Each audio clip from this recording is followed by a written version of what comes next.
Happy Wednesday, ladies! Happy Wednesday. Happy Wednesday. It's Wednesday. It's Wednesday. It's November Wednesday. Let's think what's going on in the lore world. We've passed Halloween, we've passed Day of the Dead, and we're looking towards Thanksgiving, I suppose. Well, we did go, by the time this comes out, we've been to the Queen Mary.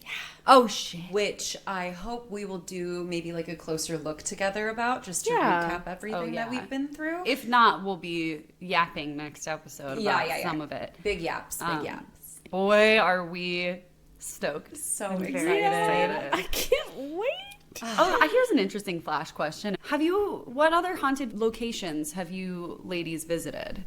Well, I tend to do a ghost tour every time I go to a city. Yeah. Because I think it's one of the best ways to see a city, which I feel like I've talked about on this. I agree. Yeah. So I've been to quite a few. That's awesome. Yeah. Yeah. I love them. They're so so fun. Do you have a favorite city for the hauntings? That's a good question. I mean, right now, and it's probably because it was one of the more recent ones, San Diego, the Whaley House was just so, I think it's because the tour itself was so great that I love history. I love the blending of the two. I love when people make really crazy choices, like to build your house where the gallows were. Yeah. And like keep the arch. Like, I think that's bananas stuff. Yeah. And I love seeing like old-fashioned or old-timey furniture. Yeah. So it's so fun. That was cool. And we did a few other haunted tour things over there, but that was probably the one that sticks out the most. That's fair. Great one. What about you? I've also done a few of them, but probably the Winchester Mansion for me. Yeah. And I think I talked about it on that episode, but when I went, it was just like there were so many similarities between my childhood home and that house in a much smaller scale, but very weird, eerie similarities that I felt like very connected to that house, which was awesome. So probably that one. That's a great one. Salem probably for me beats the others, although I'd like to go at a time where it was not as crowded. Yeah. But it's amazing. I think I'd also like to do... I've visited Savannah and Charleston, South Carolina a ton, haunted. But I've never done a ghost tour in either of those, and I feel like I am totally missing out. Yeah. So if you've got suggestions of haunted places, you let me know. Yeah. I am going for Thanksgiving to my sister's place in the haunted house in Louisiana, so I will keep you posted. I was thinking, we have to go to New Orleans. Yeah. It's like an epicenter of ghostly activity. Like, we have to go, ladies. Yeah. Yeah. One day. And I do love like haunted locations, but I also do just like a city walk of a downtown area. It's the best. A ghost city walk. Like is that the Freedom coolest Trail in thing. Boston. Not ghosty at all, just a city walk. I was like, I don't remember that being haunted. Not haunted at all. Yes. But a haunted walk like that is so fun. It is so fun. 10 out of 10. November also, as we've discussed, feels very over the garden wall themed. If you don't know what that is, it's a brilliant animated one-season TV show from Cartoon Network where the drawings are just beautiful. Gorgeous. Stunning. It's stunning and the story's great. I love it so much. Some people think it's too weird, which I understand. I want more shows like that because something about that Weird scratches the same itch as like reading a really profound book. I agree. I agree. And I feel like animation many times is used for like kids stuff, which is not bad at all, as we've also discussed on this podcast. Like, there's a lot of intelligence in those pieces of media, but I do love how that is a symbolic and weird and mature show. I haven't seen all of it, but from the few I've seen, it felt like magical. Like it actually finish it. Felt magical. It's so good. But we were just Sammy and I were at Disneyland, which, shout out, they had Headless Horseman stuff there. So which cool. is fun. But we ventured to this cafe called Requiem Cafe, where I guess they're like a gaming cafe and whatnot. But they were doing a over the garden wall pop-up. And That's was Disney? No, it was out. It was Okay. We were just there for Disneyland. Got it. And then the next day we went to this pop-up. And it just like... it made my heart so happy to see.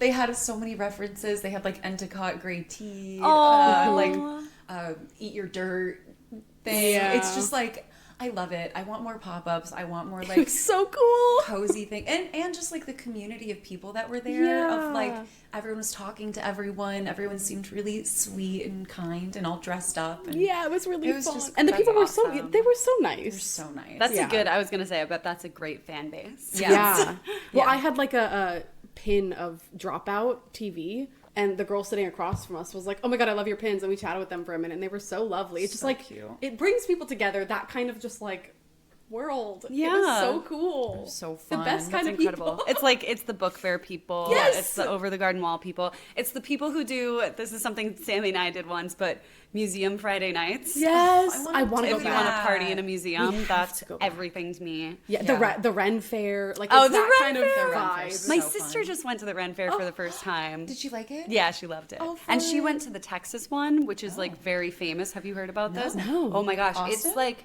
no, outside of Dallas. Oh. It is, I don't know how many permanent structures, but it's like this man built a town. There's an HBO docuseries on it called Ren Fair about this man. He's the king of Renaissance. He has his own, it's a little culty in some Sure. ways. But I've watched the first episode. It's crazy. And when my sister told me she went, she said it was amazing. They had like permanent cafes and restaurants, all with like the theming of I wanna go. Renaissance. Okay, so when we go to Louisiana, we'll stop to the Renaissance Yeah. Fair in Texas. We'll have to plan it Yeah. perfectly. I was thinking, because I write murder mystery parties for my friends, and I was thinking Murder at the Ren Fair is the next. Oh my God. Wait, You have yes. to. Right? That's everything I to know. me. I know. Wait. There's also, this is going to be real musical theater news, but I think it'll matter to you. The people who wrote Legally Blonde and Heathers the Musical, Yeah. who are incredible writers. Amazing. Nell Benjamin and Lawrence O'Keefe, this is my service to them, are writing a musical, which is all Renaissance Fair themed. I'm like beyond excited. Wait, that's I so feel like fun. Renaissance fairs deserve mainstream attention. Yeah. Well, actually, let's Well, keep yeah, it- but we don't want them to Hold get on, too hold on. busy. keep it a little quiet. It's Yeah. so fun. Keep the Renaissance fair for the nerds. Yeah. Hear ye, hear ye. Yeah. Huzzah! Huzzah. And speaking of a big huzzah, a rousing huzzah, if you will, Ooh. would we like some mead? Their faces. They are staring at me with horror. Did you bring mead? I did not bring mead. Okay. Yes. Yes. Mead doesn't deserve the hatred that you're putting on it. It does not. It's not. I didn't like it. It was rough. All right, well, let me go get the not mead and we'll say a rousing huzzah. Huzzah! Okay, ladies, here you go. Oh, it's beautiful. Quail Oak. Oh, it's. Do you want to explain what we're doing? No. Okay. Oh. Just kidding. Okay, so Sorry, listener. On Ladies Who Lore, and fast forward if you've heard us 1,000 times, but if you're new here, hi, welcome to the show. We're so excited to have you. Wave, everybody wave on our YouTube. We play a game here at Ladies Who Lore where the person telling their lore or story brings in a bottle of wine for the other two to guess based on that label, based on information, what the story is. And it's always a very fun guessing game. We here at Ladies Who Lore Pod love a game. And I'm just excited to see how this one goes. You don't want to hear us guess for the next 3 minutes? Skip. Yeah. But you want to hear us. Yeah, and It's it's funny. always fair to skip the game or skip the drink. Yeah, totally. This That was is funny. like a fun little activity for us, but if you want to get straight to the lore, we don't blame you. Go. Get straight to that There are lore. some good deep dives. Go on in. Yeah, go learn quickly and tell Hurry. us. Yeah. Well, like you said, it's called Quail Oak. It's a Sauvignon Blanc from California, California. and it's really beautiful. I What love year? the contrast. No year? Doesn't matter. Some type of year, I'm Yearless? Yearless wine? Throw it away. sure. Vinted and bottled by Quail Oak Vineyards, Napa, California. It sounded like you said Quaalude.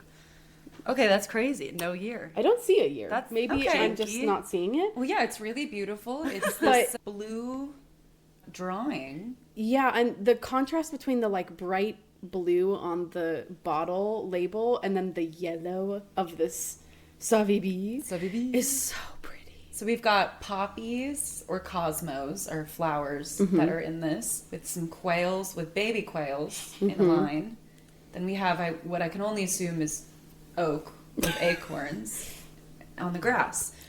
Yeah. So I'm thinking bird lore. There's some bird lore thing happening here. Could be that. Could be oak. Ugly duckling? Are we doing some... Oh, a nursery tale, basically. Did you know the ugly duckling was haunted by a ghost? Please tell us. Ooh. Quail. Unless it's like a homophone of sorts. Like a... Is it? Whale. Quail. Quail. It is. There is a pun for this episode. And you're going to want to look at the label and figure out what the pun is. It's 2 separate words. Quail Oak. It's not Quail Oak. I'll help you with that. Sauvignon Blanc? It's about what you're seeing. Oh, okay. Poppy oak. Oak poppy. Bird Cosmos? poppy. Does the flowers have to do with it? Bird flower. Flower bird. I really... Baby. I feel like, is line. it general or is it specific? You're going to want an adjective and then a noun. Blue quail. Blue whale. No. The white whale. Moby Dick. And now you see why we play this game. Because it always just crazy things come out. Blue quail. Blue quail. Blue corn. quail. Blue acorn. The blue corn moon. Blue We're flower. talking moons again? Doing that again? Blue flower. I think Let me blue know is when I right. need to cut this off. Blue is right. I would like to keep going. Okay, but yeah, I keep would like going. to know also. Blue. Blue quail. Bluegrass. Blue What is the main Blue tree. thing that you're seeing? Quail. quail. Quail. Bird. Bird. Bird. Bluebird. Bluebird Bluebird singing in the singing dark. Bluebird. Bluebird. What if you slightly changed one of those? Blue. Maybe not board. bird. Blue board. Bluebeard.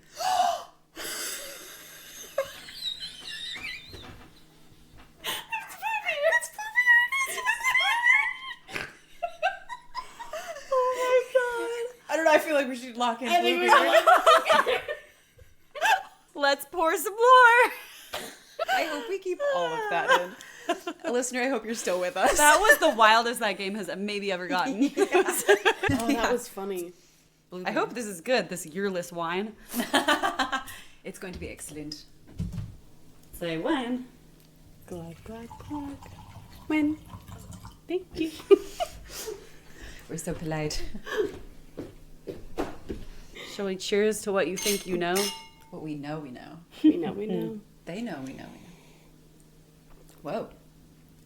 Whoa. Whoa. What is that? Pear? Grape? It tastes like mushy apple. Like mushy green apple. It's pretty sweet, I'll say. Yeah. And it's got like the aftertaste Tart. is like tart and like almost tanniny, but I it's think that not. helps the sweetness. Yeah. It does, but I'm confused on what I'm tasting. Yeah, this does not taste like a traditional sauvignon to me at all. It's yearless. That's going to be the quote on the wine clorb.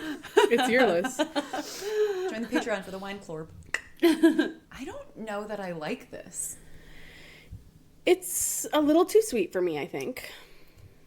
The thing is, I'm not actually getting that much sweetness. I'm getting like mushy, slightly rotten fruit. Tough. What are the notes? Just so, move that way. Fun Slightly fact, rotten fruit. I've actually gone to 3 different websites. There's no notes. Yearless There's and it's noteless? yearless with Well, notes. I've seen some comments, but unless I'm like going crazy, I can't find a note. I will say this was a final sale wine. All right, well, safe to say it's not my favorite. No, I'm Yeah. gonna rate this like a 4 probably. I would rate it around there too. Yeah, I agree. But you know what? Maybe fitting for this episode because things can look normal on the outside but be not so good on the inside. Just kidding. Okay. Because between the pages of glittering cities and of princesses lives a story that, in my opinion, deserves far more attention. And it goes like this. Once upon a time, there was a fairy tale that went very wrong, and a woman who thought she had gotten her happy ending, who had to wade through blood and ultimately save herself. As you guessed, I am talking today about the story of Bluebeard. Do you know the story of Bluebeard? No, I had no idea it had to do with a woman. I didn't I either. know. Bluebeard is a really underloved story. And I understand why, and I will explain why. But it is canon fairy tale. It first appeared along 7 other stories, including Cinderella, Sleeping Beauty, Little Red Riding Hood. These were the first publications of these. What? In a book called, in French, my apologies, You got it. Histories. I don't know how to say that in French.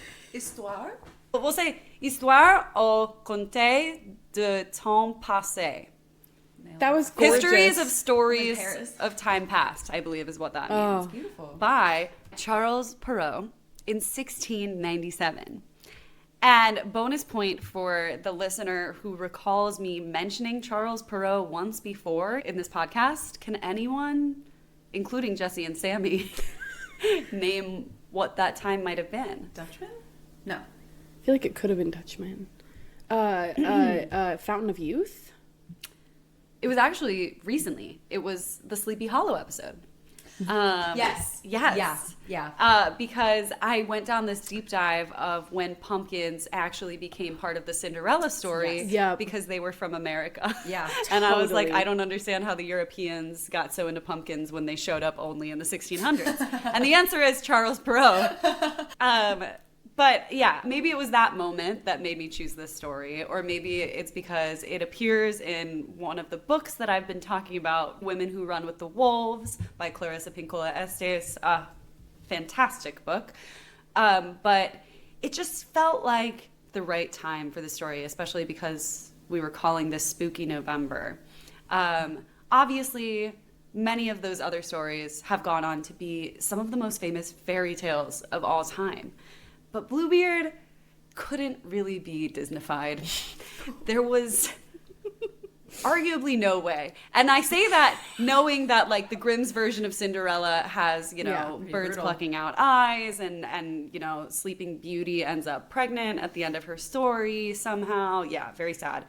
Somehow. But Somehow. yeah, well, we all know. Yeah, and if you we don't know, now you know. But yeah, Bluebeard couldn't really be quite Disneyfied, and I would argue that's maybe why its popularity has dropped off a little bit. But before I make the argument that it should not be forgotten, why don't I tell you a tale? Okay, love to. And these are my own words. These are not Charles Perrault's words. But you can read the story online and find the primary sources, and it is really fun to do so. So I recommend it. Once upon a time, there was a very wealthy and extravagant man who just happened to have a blue beard.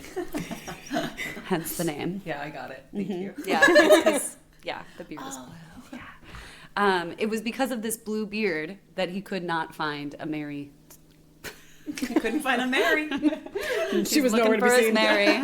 He couldn't find a woman to marry him. Well, it was that and the fact that he had had several failed marriages and no one knew what had become of his wives. No worries.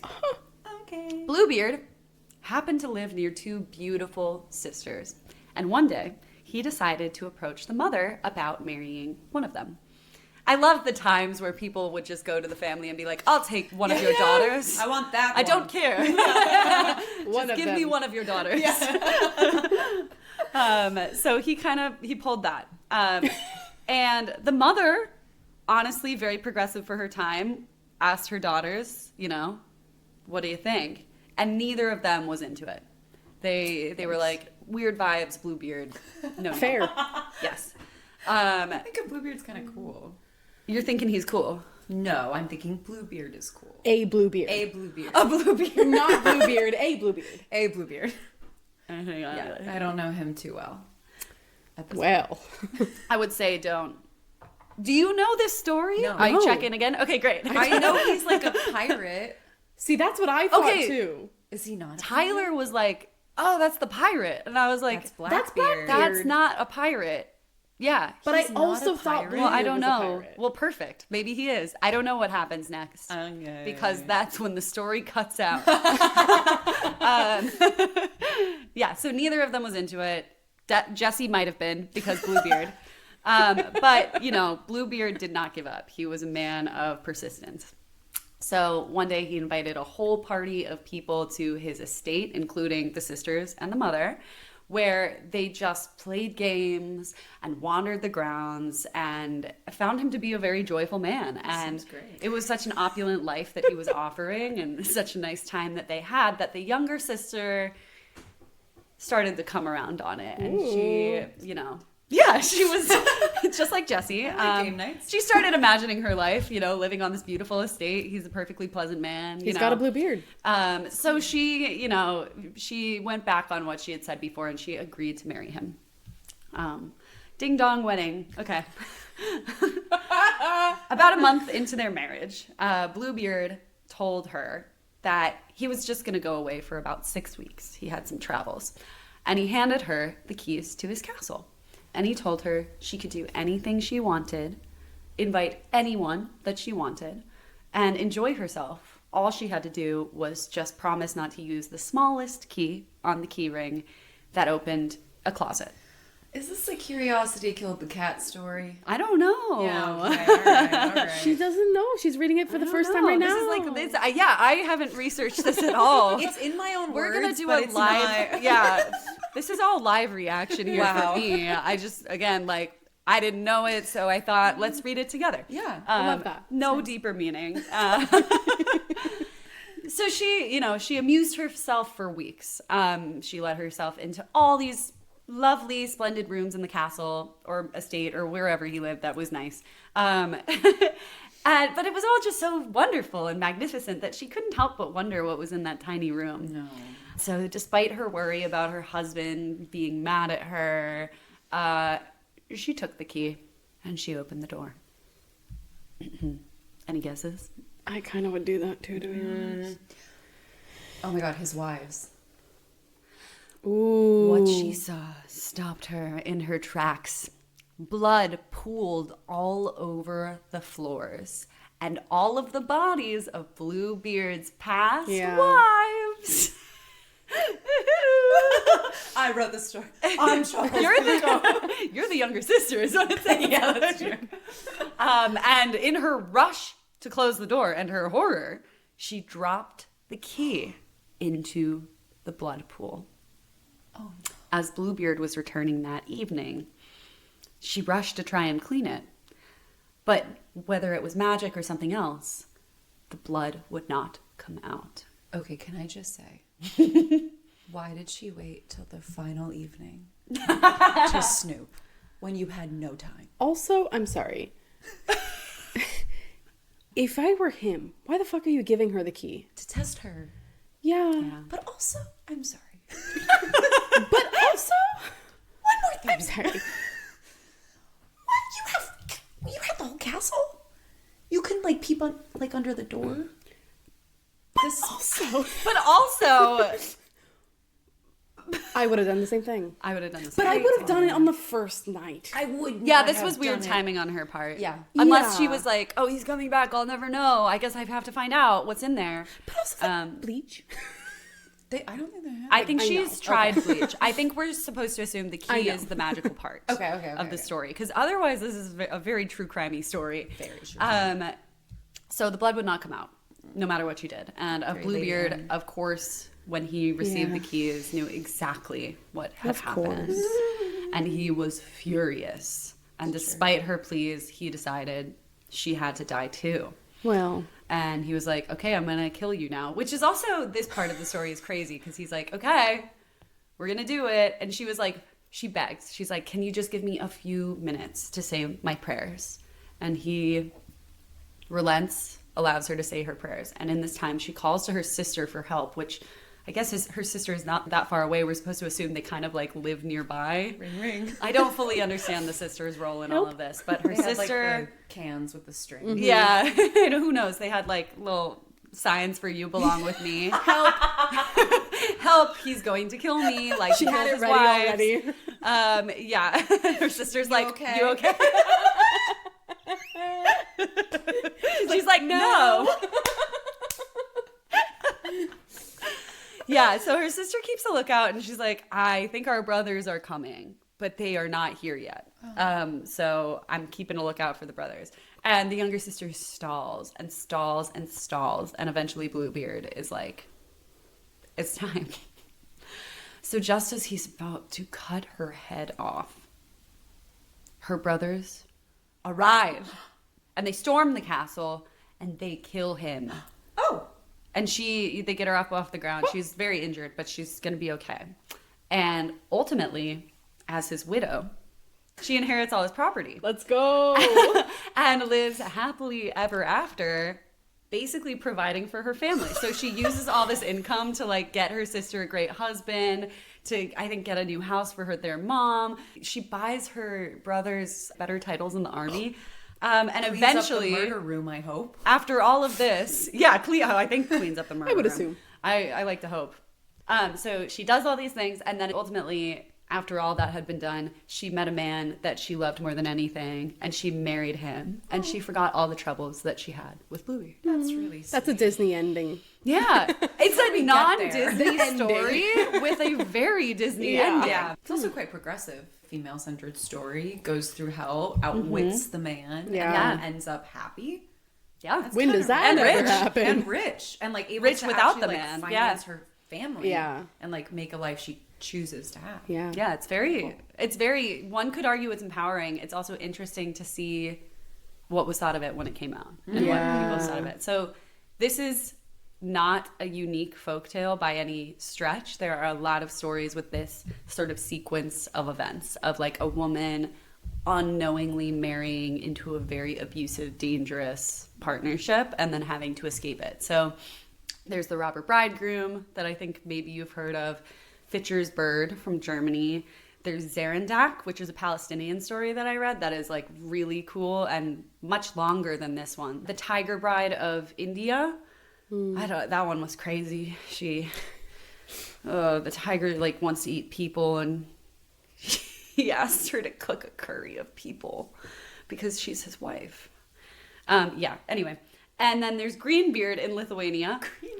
Yeah. We're getting all the This colors. one's way more fun to me because, very interestingly, Greenbeard is actually a man who has a normal colored beard at first.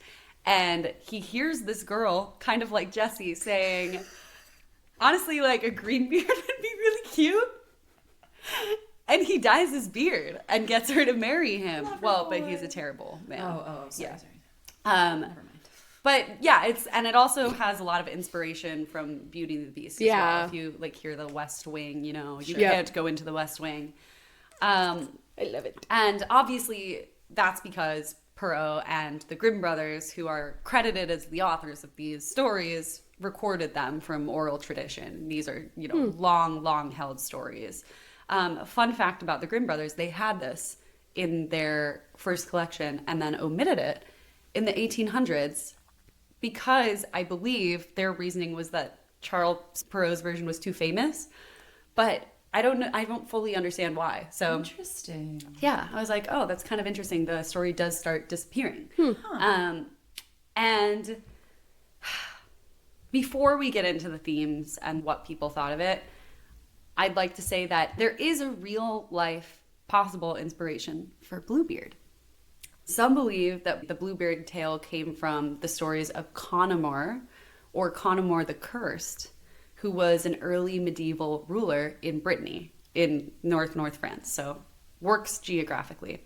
Wow. And he was a legendarily cruel man and had married allegedly 3 wives who met their unhappy endings before he set his sights on Tryphene or Tryphene, depending on how you pronounce her name.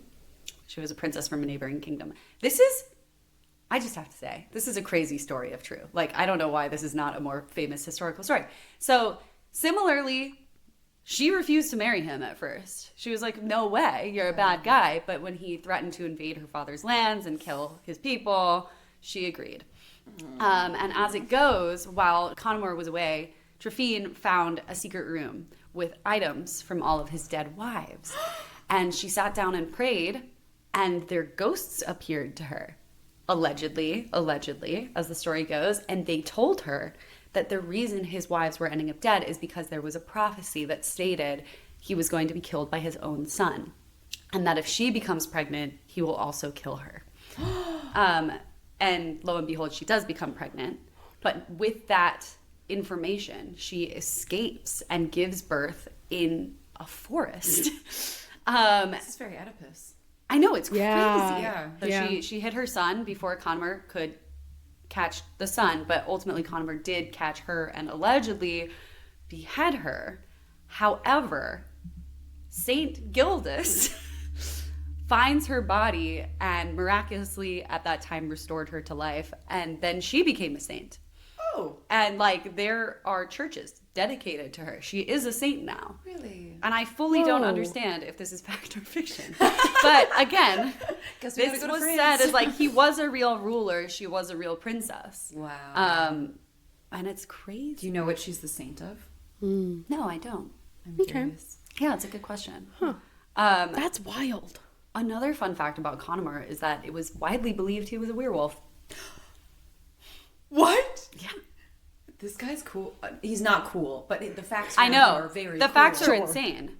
He inspired a lot of lore. wild. Yeah. Wow. As like a regular guy. I mean, not regular, but you know. Yeah. Yeah. I mean, it's like Vlad the Impaler. Yeah. The whole Dracula thing with him. Yeah. Because he was so evil. Yeah, it's crazy. It's a fun story. I mean, it's a way to rationalize back in the day of like, how can someone be so evil? Well, they must be otherworldly. Yeah. in, like, Yeah, negative there must be sense. some sort of like deep Something demon else. inside of Oh, them or whatever it is. Yeah, that's Shit. totally true. Yeah.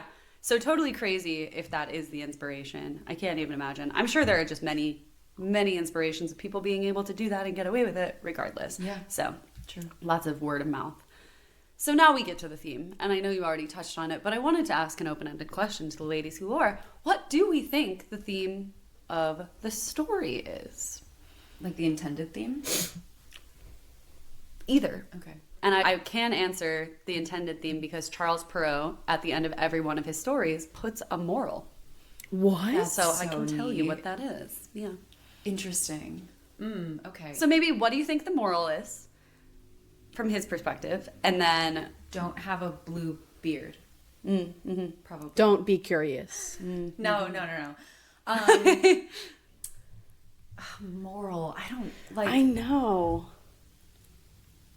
Kind of. We were talking way earlier of like, stay curious. I don't know. Outwit. It's not really a moral, but like, I don't know how to moralize it. I don't Yeah. either. That's okay. Tell us. Well, sure. I'll put the caveat that many of these older fairy tales were really ways to teach lessons and pass survival information along. That's how the oral traditions go. It's generally why Grimm tales are creepier than Yeah. what you see now, which I'm also off the cuff realizing like we just have different lessons to teach children now about what makes them safe and successful in this world, and that is really interesting that it's changed so much. And why German folklore specifically has a lot about children ending up in precarious situations like ovens, because it was supposed to scare them so that they didn't do all of those things. Unless they're sick and need to be baked a little bit. Yeah. Correct. Baba Yaga story. Baba Yaga. But hardly, if ever, it is that women learn from these tales that their prince could be the greatest danger of all. And that's what I think separates this story. I think that's what's so interesting about it, especially for the time. Wow. There's something too with like, if they're like, here's every part of me, but do not look at this one thing. Yeah. Red Why? flags, maybe. Red flags. Yeah. Like, why aren't you just like letting me into your life? Secrets are no fun. Yeah. So the original moral from...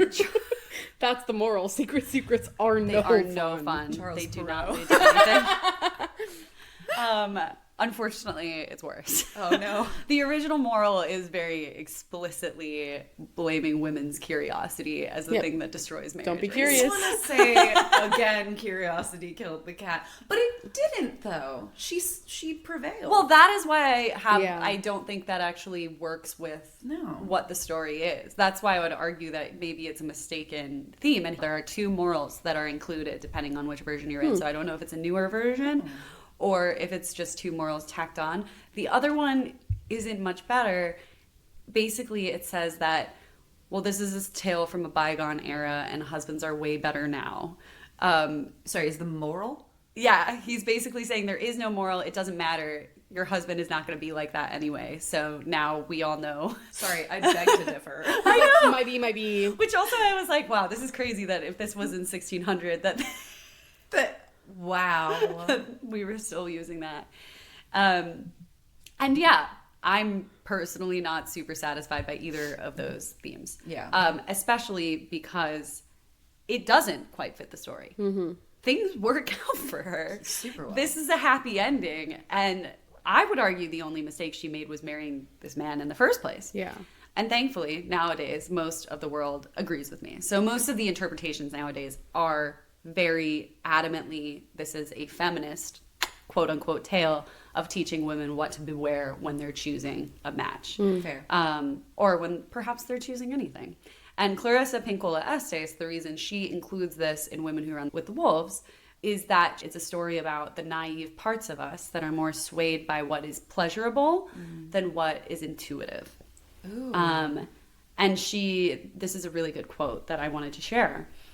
She says, many women have literally lived the Bluebeard tale. They marry while they are young and naive about predators, and then they choose someone who is destructive to their lives. They are determined to, quote unquote, cure that person with love, and they are in some ways playing house, quote, quote. One could say they have spent too much time saying, his beard isn't really so blue. And I think this is probably a very true interpretation, because if you recall from the story, this younger sister does not want to marry this guy at first. She doesn't like the blue beard, and she's like, he's weird vibes. But it's in that day of, pleasure and fun that she forgets and she imagines the life she could maybe have and lets go of that ultimately earlier intuitive part of herself. This is where I'm like, that's why we need more female friendships. Because she just needed a wine and game night with her friends. Yeah. For them to be like, girl. Wait, no. To be like, life is fun. Yeah. I can enjoy life, with my friends and not have to, go to this strange castle with this guy who refuses to share parts of himself with me. Yeah. Like a murder closet. Who she wasn't that into in the first place. Yeah. Because of his blue beard. Literally weird guy. Maybe not for you, Jesse. No, I'm still into the blue beard. Not into Bluebeard. Into the Bluebeard. The Bluebeard. The possible pirate. Yeah. I am sadly a little disappointed it's not about pirates. I'm really sorry that it's not. Maybe but I was shocked. I was shocked. Yeah. I feel like I also had the feeling that it was about pirates. I have heard Bluebeard all my life. Pirate. Same. And have never actually dug into what Bluebeard is. I know, but I've also heard Bluebeard. Wow, I love that there are green, black, and blue beards. Yeah, lots of Give me more. Beards. Where's that TV show? Feels like a 90s sitcom. The Meeting of the Beards? Yeah. All the colors of the beards. What did you say? A couple different meanings to that. All the colors of the beards. It's good. But yeah, she ultimately ignores her intuition in favor of what is false. And another cool interpretation of the story is that the key specifically is a symbol for intuition and the things that we, are always there, we cannot really ignore. And she mentions, again, this is all Clarissa Pinkola Estes, that there are corners of our minds that if you assume the house is a mind or something like that, that others may not want us to go in order to control us. But it is actually the very intuition and curiosity that keeps us safe. And I think that's beautiful. Interesting. I also think it's kind of cool that, if the key is kind of like intuition, not being able to wash off the blood either. It's like you try to erase what you saw, but you literally cannot unsee that. Undo it. No. Yeah.